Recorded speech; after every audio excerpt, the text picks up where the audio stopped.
Hello students, welcome back Mata Mohan Oswal YouTube channel. I am Gagandeep Kaur, SST teacher of Mata Mohan Oswal Public School. Today we are start third chapter of history, development of Sikh religion 1539 to 1581. 1539 से लेके 1581 ईस्वी तक सिख धर्म में के विकास के बारे में हम जानेंगे।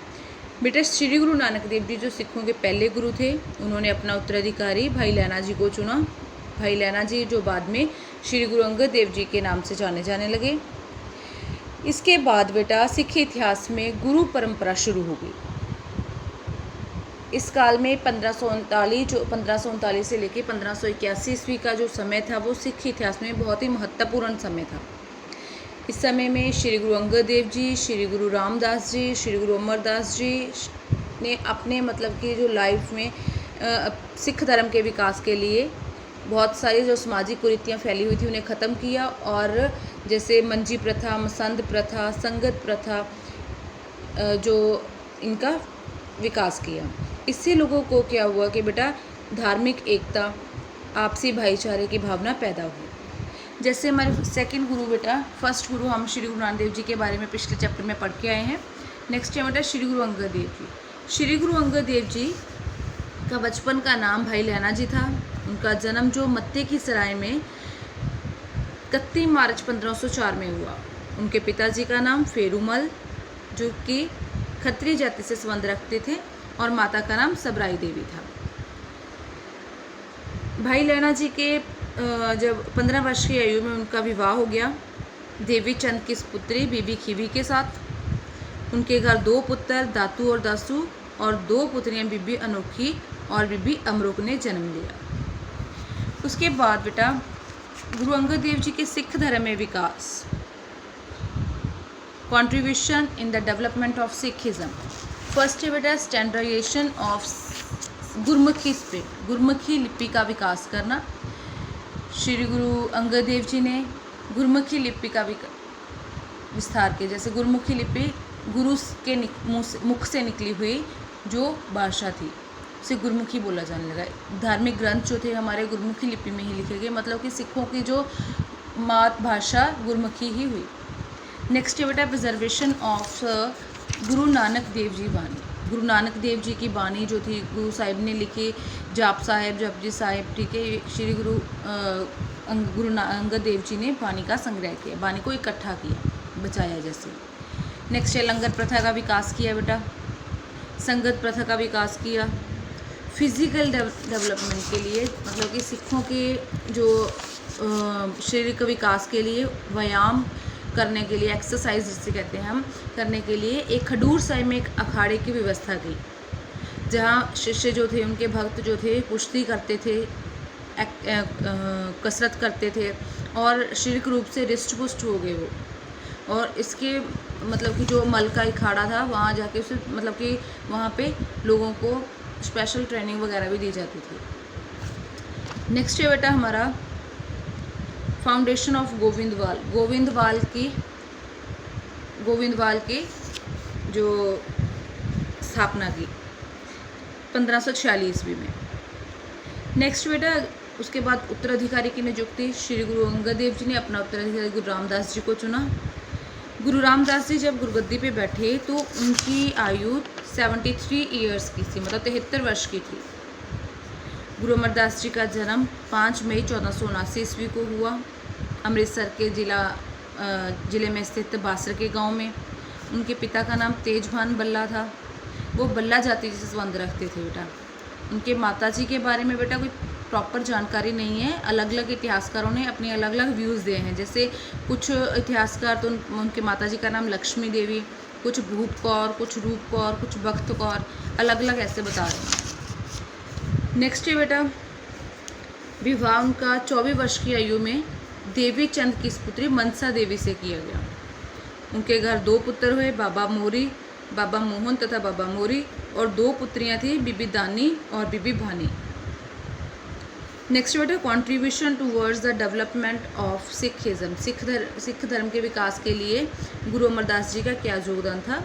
फर्स्ट बेटा लंगर प्रथा का विकास, गोविंदवाल में बौली का निर्माण करवाया 1552 ईस्वी में श्री गुरु अमरदास जी ने, और ये जो काम 1559 ईस्वी में कंप्लीट हो गया। कंपोजिशंस ऑफ वाणी, बानी का संग्रह किया। जैसे उन्होंने अपनी गुरु अमरदास जी ने अपनी बानी 907 शब्दों और 17 रागों में की। नेक्स्ट बेटा मंजी प्रथा। मंजी प्रथा चलाई, जिसपे क्या था, मंजी प्रथा क्या थी बेटा, 22 मंजियाँ स्थापित की गुरु अमरदास जी ने।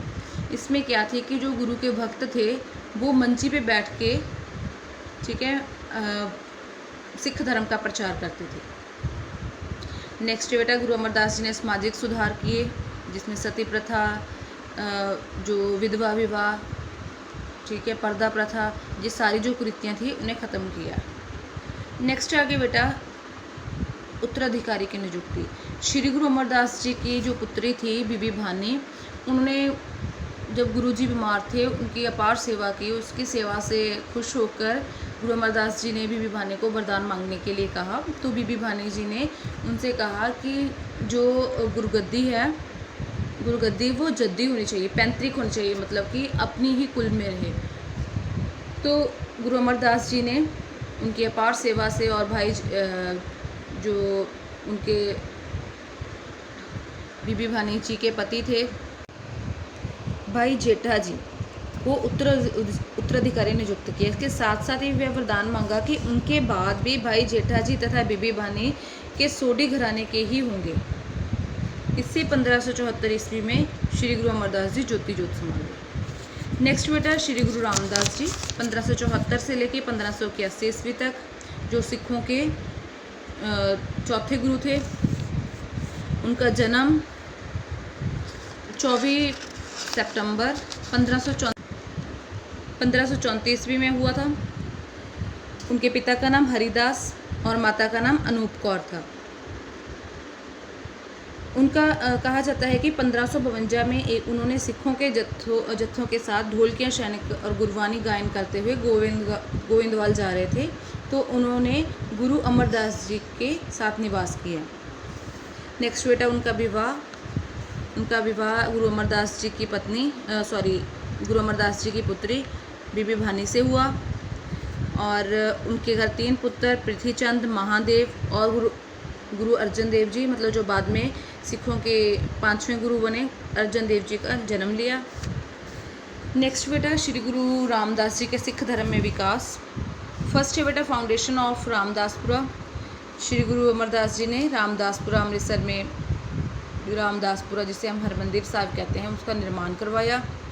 मसंद प्रथा शुरू की। मसंद प्रथा क्या थी कि गुरु के जो मसंद थे वो गांव-गांव, शहर-शहर जाते थे और जो भी सिख लोग थे अपनी आमदनी का जो 10वां हिस्सा, दसवंध जो निकालते थे, वो इकट्ठा करके सिख धर्म के विकास के लिए, जहाँ गुरुद्वारे, मंदिर, जो भी लंगर शुरू करने का जो भी काम होता था उसमें लगाते थे।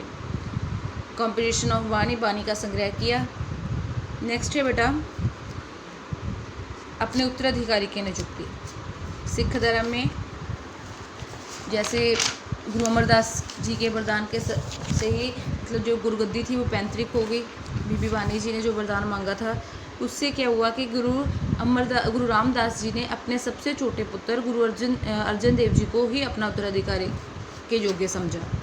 इससे क्या हुआ कि बाकी जो उनके बड़े भाई थे इस चीज़ का विरोध किया, पर गुरु अर्जन देव जी ने बहुत ही निम्रता, सादगी से अपनी जो सारी जिम्मेवारी को पूरा किया।